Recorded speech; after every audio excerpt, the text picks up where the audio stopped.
Good evening. My name is Ranu De Silva. Hi, I am Pasindu Pereira. Today, we'll be discussing the overall impact on the local capital markets due to the current events that are taking place from a global perspective as well as a local macroeconomics perspective as well. Yeah, Ranu, if you look at the market over the last couple of weeks, what we have seen is volatility, continued due to two major reasons, both in global context and the local context. Especially if you look at the global context, the major event was the unexpected election results in US. And again, from the local context, the budget 2017 affected the sentiment, and it was a major event in the local context. So if you look at the volatility, what we have seen is over the last couple of weeks, market tend to have a sort of a downward trend due to the volatilities or uncertainties created amongst those scenarios. So Ranu, if you look at the global context, what is your take on how does it impact on the local stock market? Definitely, Pasindu. I mean, I agree with the impact. We've seen a huge reduction in the volumes in the market as well as the turnover. We've seen also the foreigners not very active in the markets as well. I think mostly this is due to not only specifically for a Sri Lankan perspective, but if you look at a more macro on a more global scale, especially the emerging markets, we've noticed most of the funds are very inactive at the moment. And if you look at most of the funds, they're on the money. We don't see them very active on the market. The main reason is, like you rightly said, the elections really didn't go in most people's expectations. President-elect Donald Trump came into power with a majority. What happens with this is that he's been very hardline. He's wanting to bring back all the jobs back into the US, and also with that he has a Congress power as well. So the majority of his party is in the Congress. So he's not been fair on TPP, which is the Trans-Pacific Trade Pact, as well as the NAFTA as well. So due to these reasons, we've seen less activity because there's been a lot of uncertainty in the global markets. So we've seen people standing by to see what investments they can make. Further on, if you go further, the numbers in terms of the economic numbers in the US have been good. So there's an expectation that the interest rates are going to go up, the Fed is going to increase rates. Further, with the whole Americanization, or rather bringing back the jobs to the US, will need capital, so there'll be an appreciation in terms of the dollar as well. So we'll see currency going up. So due to these reasons, there's always been a party that's already been on the money, and they're getting onto the US currency already.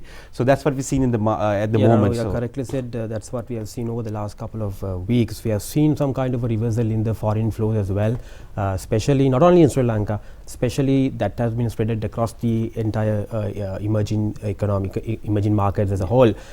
So further, if you look at the local context, I think the budget proposals made a huge impact on the market again, because before the budget, investors were looking at a direction, so they were looking at sort of a direction for the investment decisions. But again, what I have observed through the budget proposals, still that kind of a direction has not been given. Especially we haven't seen a much exciting budget in this time, but in a way that's good thing, because it doesn't create any sort of a exciting proposal which cannot be implemented end of the day. I would say that give a kind of a guarantee in terms of the implementation. So in a way that's a good thing for the market. But again, there are certain proposals which are affecting to the current sentiment of the market, especially the corporate tax was reintroduced in terms of 3 tiers.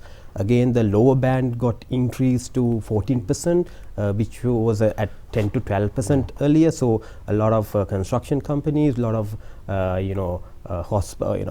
hotel companies are affected with this thing. So that kind of sort of a ambiguity was created among the investors. Again, the most awaited capital gain tax was not with the shares right now. That is confirmed, but again, yet another ambiguity got created, because they're going to take out the exemptions given to the dividend and profit arising from the equity investments. So those are creating some kind of ambiguity amongst the investors, whether those income or the dividends or the profits are taken into the taxable income and taxed at a higher rate.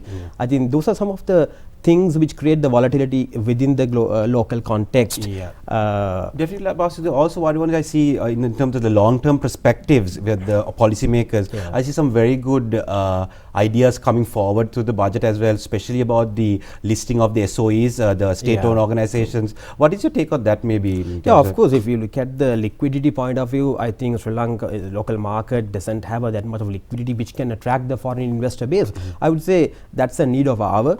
Definitely through the SOE restructuring and more listing could be expected. So the increased liquidity may definitely fuel the growth in the market. At the same time, these particular budget proposals will give some kind of a long-term direction to the market as a whole, because the whole purpose would be to reduce the government dominance in the development plan and take more private sector into the scenario, and the growth engine would be the private sector through the public-private partnerships. So which will create much kind of a sustainable growth perspective to the local economy. So that in turn trickle down to the equity market. So I think from a long-term perspective, that create some kind of a sanity to the local investor. But having said that, that's why I said some of the policies which may detrimental to the current sentiment, which has created this kind of a volatile or the downward trend in the market.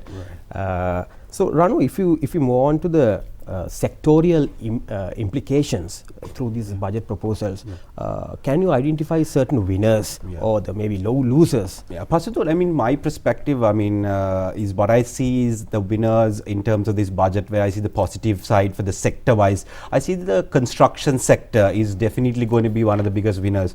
Construction sector, because the government or the policymakers are still on a big drive for infrastructure, because the requirement is there, and we see a lot of interest in Sri Lanka by the foreigners. So we need that infrastructure flow to continue, and especially the government, I know now they want the private sector to get involved, and of course they know they have the in terms of they've already put in capex. All these companies, you're looking at the top tier companies are already investing in capex. So for them now, they have a rebate on their capex if they have investment, so they get on their PAL. They can get it, and the cess has been removed. So those things are very positive for the construction sector. So we see a big growth, and they'll definitely have to get the construction sector involved. And I think there's going to be a growth on that sense. But if you look at, again, the related companies, the manufacturing firms related to the construction sector, you're looking at the tile manufacturers, the aluminum industry, the cable industry. So all of these are interconnected. So I think all these sectors will do really well.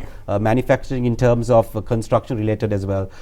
So I think that's one of the winners again. Plantation sector, especially the tea industry, being given good opportunities through this particular budget. Especially tea exporters are given the access to move on to the global market to raise their funding, especially dollar funding for the promotions, the export promotions. That would be really good in this kind of a scenario where globally the tea industry has been in a downtrend right now.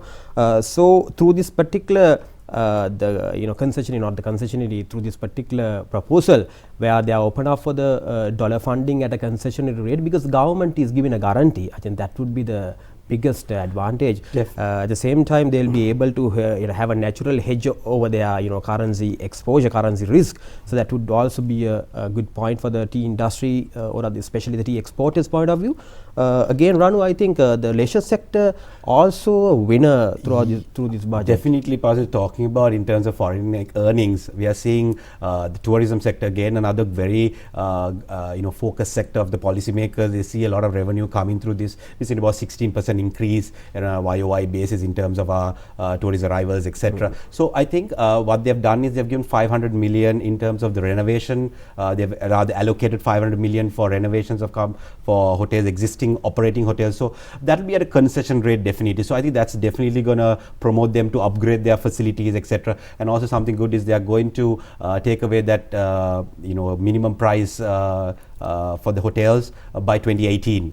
So they don't have the minimum price that they have to price it at. So they can be more competitive in the market. I think on a global sense as well, it's really good. So I think all these factors will drive again in terms of the tourism sector. I think definitely the hotels are going to see. If you look at the banking sector, Ranu, what I understood is they are a bit neutral, I would say, because on one hand they are given a chance of cut down the what you call this loan to value ratio been reduced to 50% for vehicles and 25% for tri-issues. So they are now with banks with high exposure to the leasing arm is going to have a bit of a hit over there, right? At the same time, the new transaction levy called financial transaction levy was imposed on banks.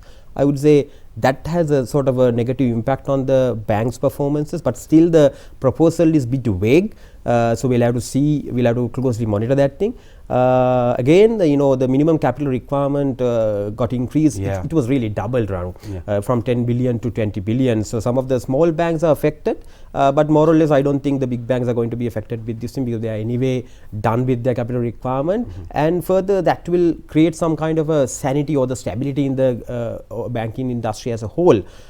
So what is your take on telecommunication industry? Telecommunication again, Parsons, I've noticed, mostly the concessions given by previously had by the industry is not enjoyed anymore. They have their, the new tax that they had to pay as well in terms of they can't rebate their capital investments, etc. So all the new taxes introduced, that will have a bit of an effect, at least definite for the end user. But we have to realize the telecommunication industries are growing. The digitalization, the global digitalization, we're going to see this in terms of growing. So we'll see especially they've got a big hit on the data wise, which is going to be a growth driver there. But what we see in terms of growth, Pasindu, will be it's growing at not at the pace that it was, but at a more of a slower rate. But again, if you look at the long-term future, it's definitely the future, and we are definitely going to see more growth on that coming in. But currently on the medium term, we won't.